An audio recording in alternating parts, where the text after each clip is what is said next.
But I wanted to kind of draw all this together. And I've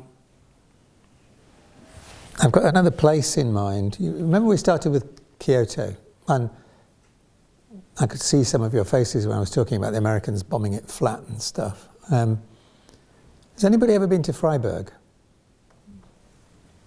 Freiburg got bombed flat in the Second World War as well. The city fathers decided they wanted to rebuild the centre. It was one of these medieval cities in the centre, and they wanted to rebuild it almost stone for stone. The only building that had survived the bombing to any extent was the cathedral, so they'd started at the centre of the city and worked out. But the interesting thing about Freiburg as a city, Freiburg as a city is just a good example of a system for me. You know, it's a complex system. The thing about Freiburg is that they went through the sort of thing that we've been talking about. Now, the why was fairly obvious in the case of why we're going to rebuild Freiburg, because it didn't exist at the end of the Second World War. Sorry about the slides, just proceeding on their own. What they did is they set a vision that involved the people doing the work. We want to make this city the way we find it appealing. And you've already seen a glimpse of some of the slides. This is Freiburg now. I mean, what a good idea to put grass between the tram lines. Who knew? The multi-storey car parks are all for bikes because they don't let cars into the city centre. This is a suburb of Freiburg. Note, where are the cars? Every time they build a new suburb, they start with an underground car park. So if you come off the ring road in Freiburg, you go underground with your car, and you just pop up in a car-free suburb. And as you can see, the town centre sort of looks vaguely medieval, but it's basically trams and people. And my message here is about this took Freiburg, it took them 60 years. Sheila and I were just talking about it's a marathon. It definitely is a marathon, the work we're talking about. So, in summary then, think of it like a city and all of its complexity. Think about how we change it for something that's the better. What are the components of changing it? Continuous improvement itself is transformational. I'm sorry about this. The slides have taken a mind of their own, as you can see. And continuous improvement is what you need. Think Freiburg took them 60 years, but they've got where they wanted to get to. Waste removal and mistake proofing are probably the two most important principles of continuous improvement. Everything else follows, and we can become experts in everything else, but you've never, ever finished removing waste. Ever. We're doing it for our patients, for the public, for our customers, if we're in manufacturing. So, and it's that customer, the patient, whoever it might be, whichever organisation you work for, who drives what's valuable. The vision and the good ideas go together, exactly as Karen was saying. And what leaders do is they build teams. That's what leaders do. And the business of solutions is always as an experiment. Remember the funnel? Systems thinking requires you to start big and experiment, not leap to the solution.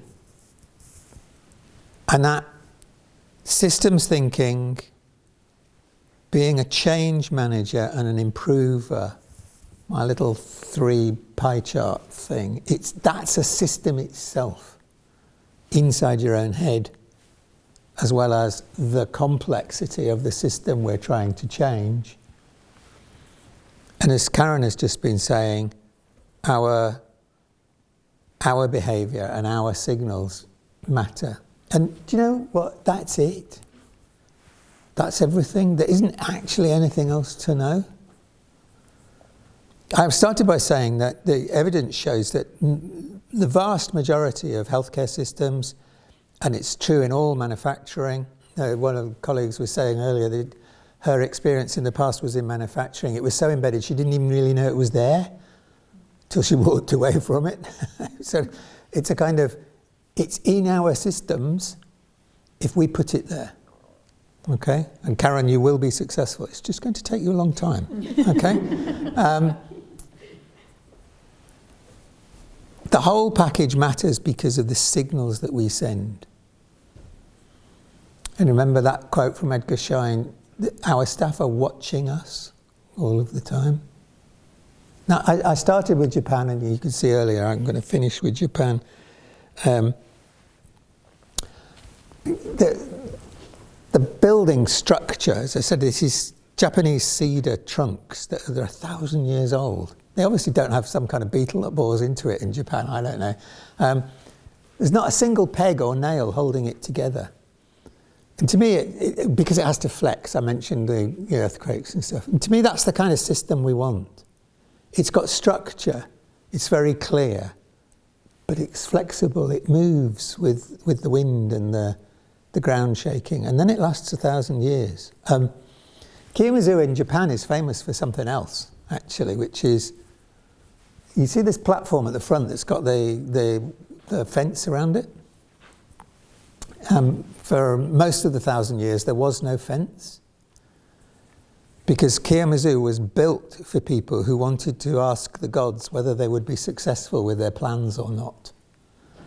And the idea is you went to Kiyomizu and you jumped off the platform. You can see where the ground is down here in these terraces. And if you survived the fall, the gods were obviously smiling on you and your plan would be okay. If you didn't survive the fall, it didn't matter anymore. Anyway. Well, it's interesting. If this was Britain, there would be a 20-foot fence there, wouldn't there? Joking apart, in Japan, there are still people who regularly jump off. But it leads to an expression in Japanese, which I can't and won't kind of try and imitate. But it's the same as our expression of a leap of faith. The Kiyomizu leap in Japanese translates into exactly what we would say, a kind of leap of faith. And I said right at the very beginning, I'm going to give you the most practical suggestions I can, and I hope all of you will have gleaned something different from some of the things Karen and I have been saying, in terms of, oh yes, that's a point of emphasis I'd forgotten, or remember to ask why first, and okay, yeah, the waste removal is actually the most important thing. We need to get back to that and do more of it. De-emphasise, different things will have resonated with you in different ways, and I hope you'll all take practical things away from it. But the most practical thing I can suggest to you is, the evidence is overwhelming, just do it. But it's going to be a marathon, so you're going to have to keep going and keep going and keep going, because it isn't easy to do the full package. So take the Kiyomizu leap.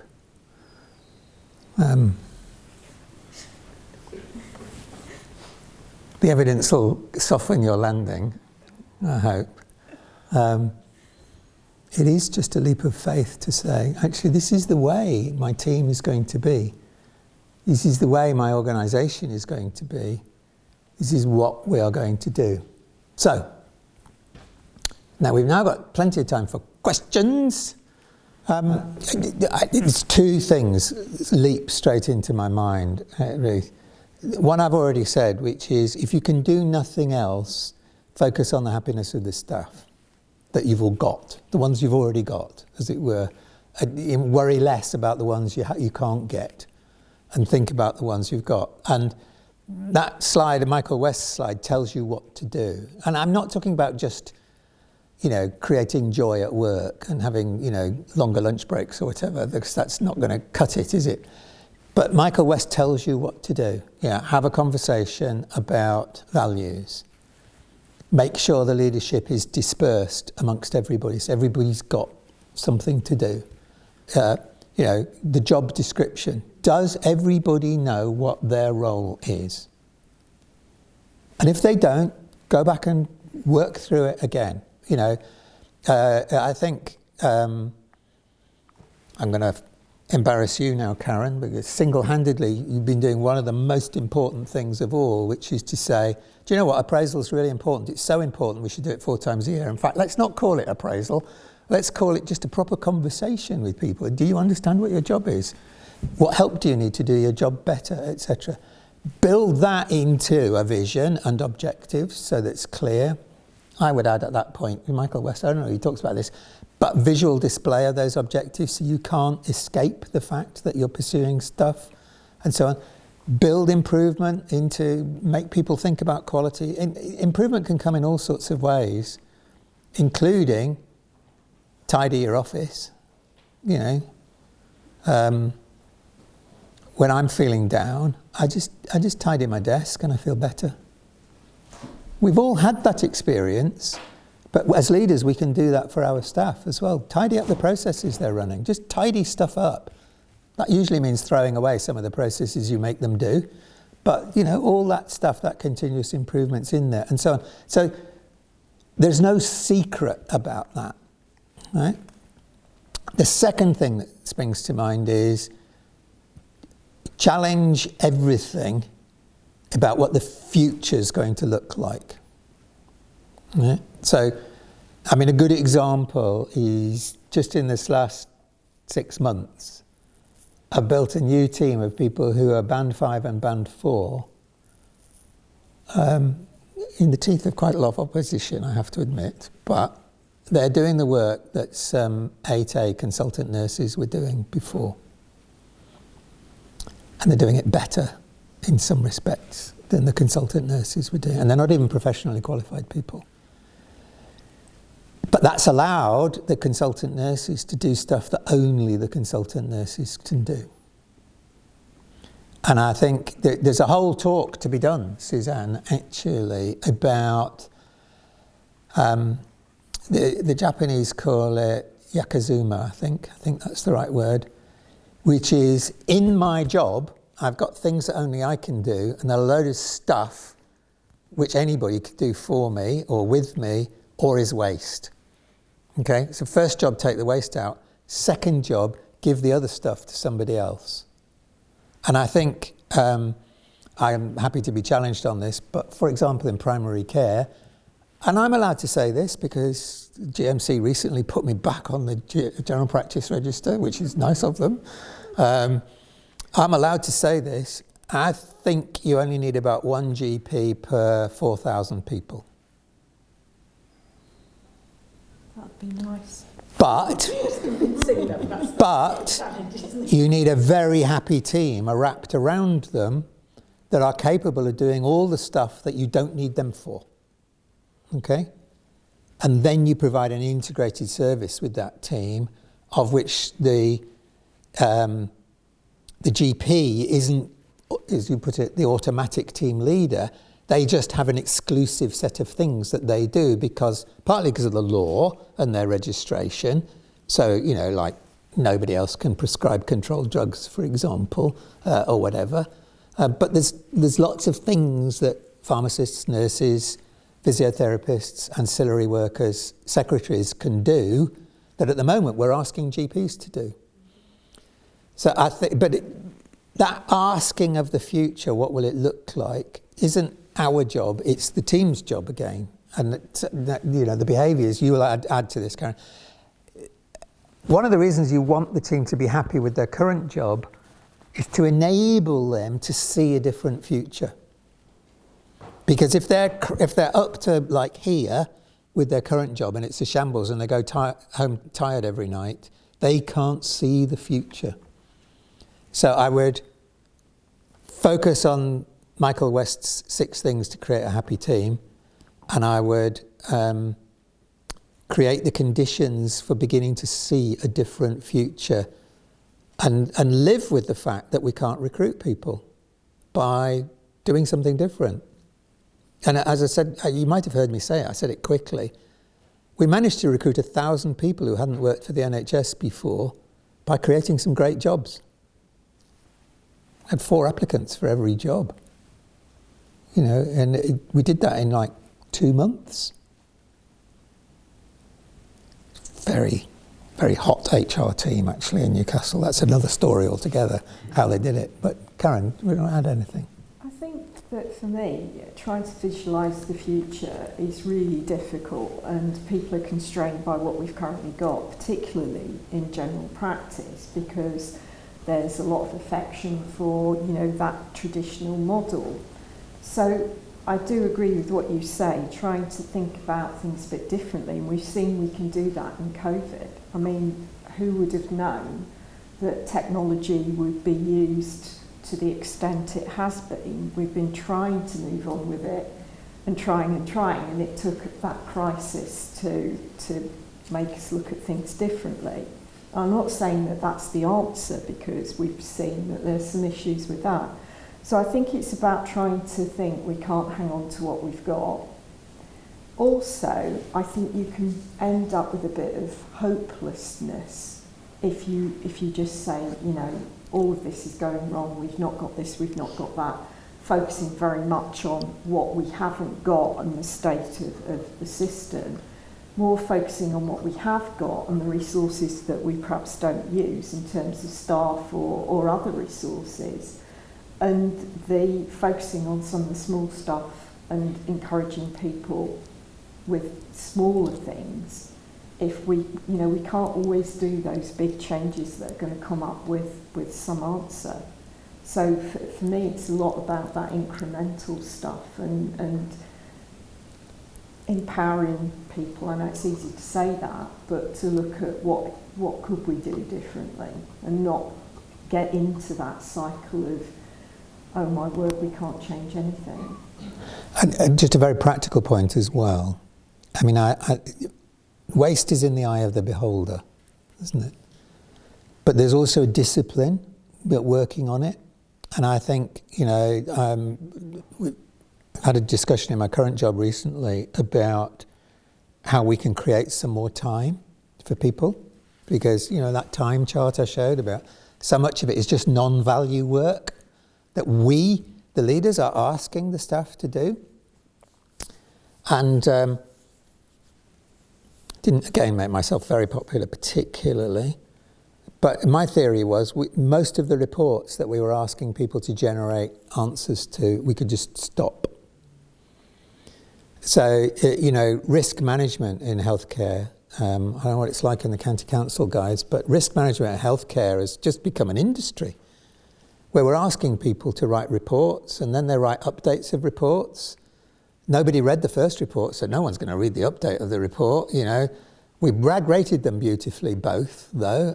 You just stop it. Just stop and see what happens. And you've really got to believe PDSA deeply to understand that you'll mess with anything as long as it's within the constraints of a PDSA cycle. So for a month, you can in fact stop a lot of the governance reports that you're generating work with, as long as you've decided to measure what was the impact of stopping it. And then you reflect upon that, and then you decide whether to keep that change. I've stopped this report, we never need it again. Or you put it back again quick before everybody forgets how to do it. I'm endlessly amazed how people don't really understand PDSA cycles as a quick experiment of, will it work if we just do this? Will it give people more time? Just stop asking them to fill these forms in.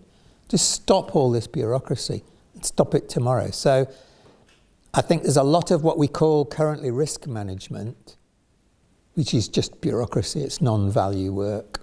I'm not saying we shouldn't manage risks. We should, by the way.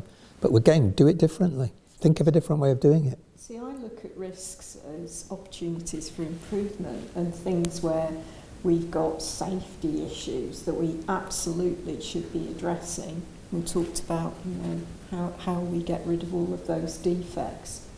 So I think it depends what your mindset is about risks, and we've all had experiences of those awful meetings where you sit and go through the risk register and no one can remember what the risk really was, and we all score it to be what we want it to be. And that to me is the nightmare scenario. But if you can build it into improvement and look at it as a useful PDSA cycle, then it can be very useful. That's a really good point, because we often talk about risk in a blame kind of We way. do. So we don't talk about it as opportunities for improvement. So people tend to try and make things look very green in terms of RAD ratings, so they mask the real issues, and then people become frightened to speak up. So I really like the way you framed that. You might have heard me say this before, but many years ago when I was in Japan being trained in some of this stuff, the sensei we were working with told me that the computers do nothing but lie to you. And I didn't understand what he meant until I'd kind of worked it through a few times. And he meant exactly what you were talking about, Suzanne, that a lot of the reports that we send up the line and are reflected upon are just full of lies. And if you want somebody else to read, John Seddon's the person to read on this. He's an academic who studied, he's from a local authority background, but he's studied why targets and boards and risk management and objectives turn the staff into liars, because they just game it all, tell you what they think you want to know instead of telling you the truth. So everything that's come out of a computer, till proved otherwise, is a lie. Which is why we coach people to say, go to the workplace itself and talk to the staff. Because everything, all those reports, they're all lies. Yeah, you can go back to your workplace and say, Stephen says, all these reports are lies. Go and talk to the staff. Absolutely. Thank you for adding that in. Go and listen to the patients, because they will tell you actually what the processes are like at the moment. Your CQC recovery action plan does not tell you anything about the processes. A patient can tell you in 5 minutes what the process is like on the ward or in the day surgery unit or waiting in the waiting room of the surgery. Go and listen. Big eyes, big ears, small mouth, we say. Go and look and go and listen. Yeah, Sheila. I wondered if you'd share your view. CLIC's always been about system working and building, and obviously from April we're going to go into a much bigger system, in terms of the ICS system across coast to coast. I just wondered what your thoughts were on that, what the opportunities also for some other. My immediate thought is kind of what it always has been. And to be honest, we're making progress, aren't we? So when I think of the ICS, I think of things which need to be done regionally. So, head and neck surgery, cleft palate, getting your exciting cardioablation therapy done in the Freeman, that's an ICS issue, okay? What's going on in Whitehaven in primary care is not an ICS issue. It's not even an ICP issue. The ICP issues are we investing enough in primary care compared to community services, compared to mental health services, etc. That's an ICP issue. So I think we've got to think of it in terms of what's the patient getting out of it? You're right, in terms of shared knowledge and shared skills and shared systems, there might be some stuff. So the Great North Care Record, for example, it's a big IT thing. The ICS will be useful for stuff like that. But it won't solve, rotoring the nurses on A&E in Whitehaven tonight. So have I answered your question? It's kind of horses for courses. I don't, these structures come and go.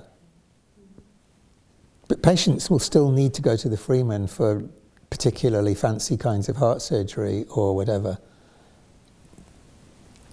I think where we gain is things like cancer treatment being recognised as somewhere in that boundary, and engaging the specialists in Newcastle in local cancer services is the sort of, that's the kind of negotiation where an ICS can help. The final thought would be that some of the fundamentals that we need to fix need to be done at that sort of regional level. So the conversation about how many nurse nurse training placements, you see that's been pulled back to a national equation, and I think that should be back in our region. I don't think that's a national question that can be easily solved in Westminster, but probably it's a regional equation, so that the nurses we train in Northumbria, Sunderland, Cumbria and Durham and Teesside are a pool, because they're not likely to go much further afield, but we need to train them together. So there's some stuff around that too, but I wouldn't see it as anything other than a forum to talk about what the patients need.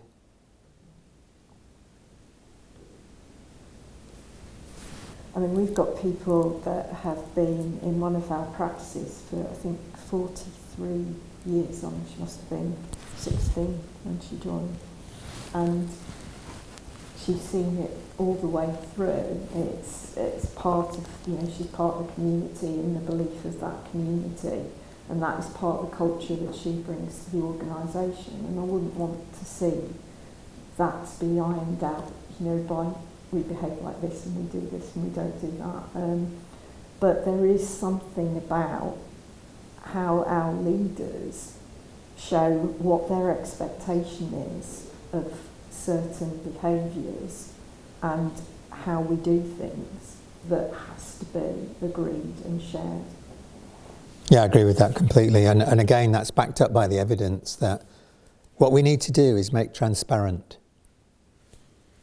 And I think it might be Edgar Schein's definition of culture is it's the sum combination of all the behaviours that you've got. That's what culture is. To me, the three steps are a kind of conversation about what being involved in this organisation is all about. And some people like Mary Jane Kanaki and Jack Silverson have described it as a negotiation of gives and gets. So what do I give to this organisation and what do I get in return? So you have a conversation, you then make it very transparent. So I'm an advocate, for example, of some of this stuff being in job descriptions. I don't know why it isn't. I don't know why a job description doesn't have a long list of what the expected behaviours are. So make it as transparent as possible. A very good example in our region is Northumbria Healthcare. I was involved back in the late 90s in the merger of two pretty lame trusts, actually, Rake Lane and Wansbeck in Ashington. Both of them having terrible trouble recruiting people, especially doctors, because doctors could live in Jesmond and work in Newcastle or anywhere else for that matter. And they really didn't want to work at Wansbeck or Rake Lane. And the leadership there clearly saw that they needed to invest in the doctors as part of the collective leadership of the organisation. So they've got a long track record. It's very transparent that if you're involved there, you're going to be, as a doctor, you're going to be expected to be part of the collective leadership of the organisation. They have a waiting list of doctors who want to go and work there now. So the transparency leads to all sorts of good consequences. And the final thing I would say is there have to be consequences for breaches of the agreed behaviours. And that's the tricky bit, especially when you're short of staff. But again, there's quite a lot of evidence from different kinds of organisations in different settings that the absence of consequences for bad behaviour is why people don't want to work in certain teams. And you can think about that in your own experience of, would I go and work in that team? No. They've got this well-known bully in that team and nobody's ever dealt with it, so I'm not going to go and join them. Organisations are not daft. But I think very often people are frightened of the consequences of bad behaviour in case X person leaves. My view is let them leave and we'll cope. Because in the long run, we'll have people knocking on our door wanting to work there. So, conversation, transparency, consequences for bad breaches. I've got a couple of questions, Karen, just quick ones. I was struck by the blank sheet of paper thing that you said about, made me think about when you start a new job. Might just be me, but you always have a new notebook. Throw the other one away, and it's like an empty notebook full of hope. You know, like, this time I'm going to do it differently. Yeah. I was just wondering, first question, with the benefit of hindsight, if you could go back 2 years now, accepting that 18 months of that's been unprecedented, but is there anything that you do differently?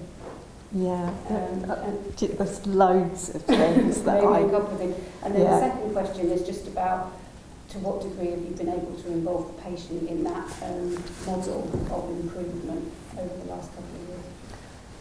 So I think the first question is probably not assume that you could start with that blank notebook and just like, let's craft a new organisation. So I think that some of that was like note to self that actually it's not a new organisation at all, and that you've got to look at all of those organisations that are joining. I think other things for me were some structural things, such as not having around me a leadership team to start to work with all of the teams that were out there, and there was COVID too. And that perhaps needed to happen a little bit sooner, but then you could say we needed to know what we needed first. So I can argue both ways there. So there's been this sort of organisational development that's been very organic. And again, probably using the PDSA cycle. So I'm always one of these people that think, why didn't I do that? I could have done that better. And learning from that. I think that I was naive and some of the other people were naive about the whole new model, because in an environment where GPs are not coming into general practice, new GPs, our model is very attractive to some of them that want to leave, but where do we start to attract people differently? That we need to sort of grow our own, we need to put more into development, we need to look at different models. And I think instead of perhaps doing some of that chasing what we've already got, we should have been looking at that a bit sooner.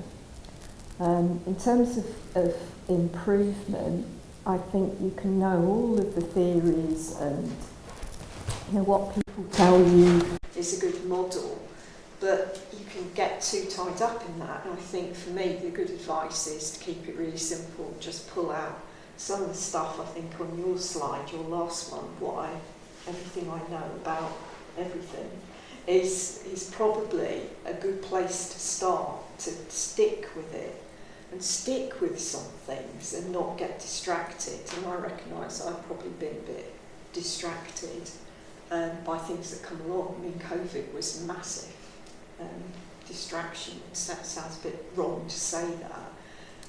So those are a few of the things that I think I would have done differently. I'm absolutely sure, though, that having the right team around me and the right leaders has really made a difference more recently. So that leadership team is so important. your other question about involving patients, I had real concerns over COVID because I don't know whether any of you know, but practices have patient participation groups.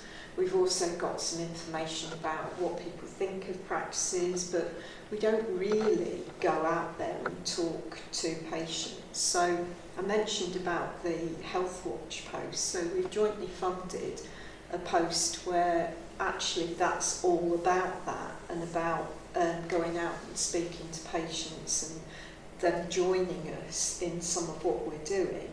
I don't think we've been good enough at doing that. And you know, some of you have been to the sessions that I've delivered in the past about putting patients at the centre of everything we do. I think we're not good at doing that in general practice. I think we put systems in that suit us, but we've also got all of this challenge of, you know, demand and expectations have changed over COVID. So when we went to total triage, people were ringing up and being seen really quickly, or talked to really quickly over the phone, and we can't sustain that now, that we're mixing it back in face-to-face. So I think it's a challenge that I'm not sure we've got right with our patients. We did a big piece of consultation work through COVID when we merged all of the practices in Workington, and that was great because we actually did some Teams consultations with patient groups, and that opened us up a bit, but I still don't think we've done enough. I still don't think actually we do enough being honest with the people we're serving.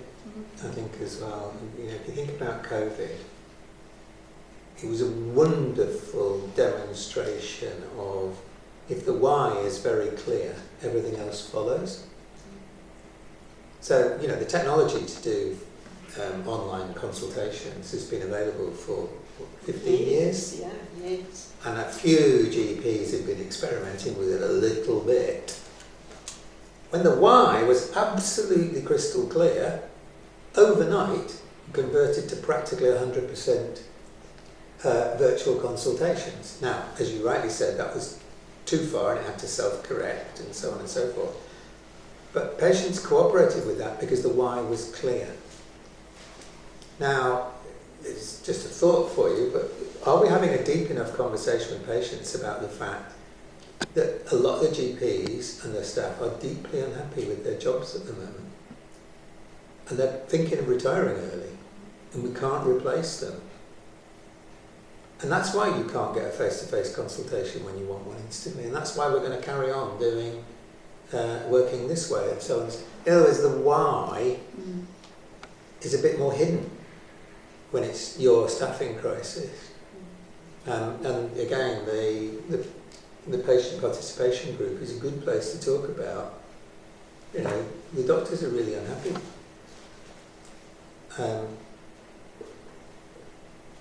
Because if the staff are really unhappy, that is, I can't emphasise enough, it's the thing you have to keep coming back to and say, what are we going to do to fix that? And you know, as you rightly said, it's a soup. You know, just keep stirring the soup, and keep clutching at things we know we can do. Going back to the why, let's have a conversation with the public about why we can't get doctors to stay in jobs and why the recruitment is really hard. Because it's not going to get any easier if people retire early and you can't recruit anymore, is it? And I think mixed in with that is that the cultural challenge for the patient, that the doctor's always the right person to see. So I think there's got to be a conversation there about actually sometimes the doctor isn't the most appropriate person to see, and to move that. You know, Yeah. I'd quite often much rather see a nurse than I would a doctor, and I think that's. But we've got people, you know, we've got patients who are phoning up going, "I want to see the doctor." Why? You know, and it's that you put so much pressure on the doctors, and therefore the response is also always from practice. we need more doctors.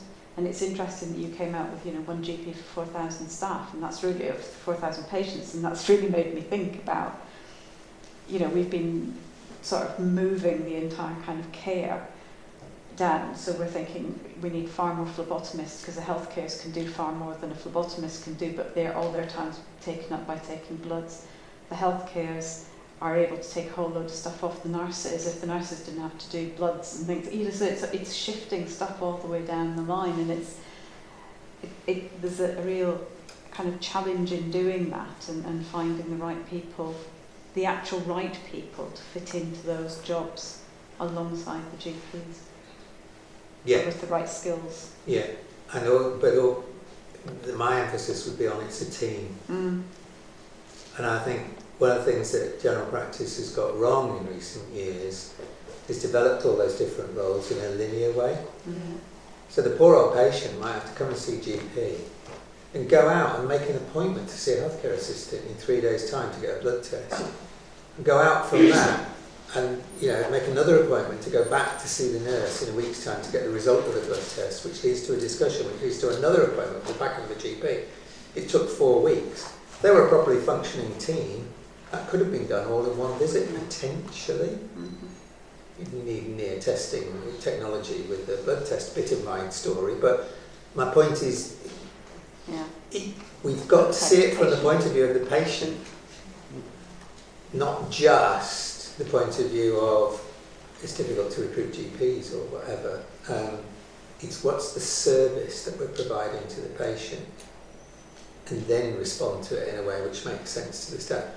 But I'm talking about it as if I know the answer. I can't emphasise enough that the issue is to empower those people to lead their own way forward, which means making them happy, blah, blah, blah, where we start to repeat ourselves.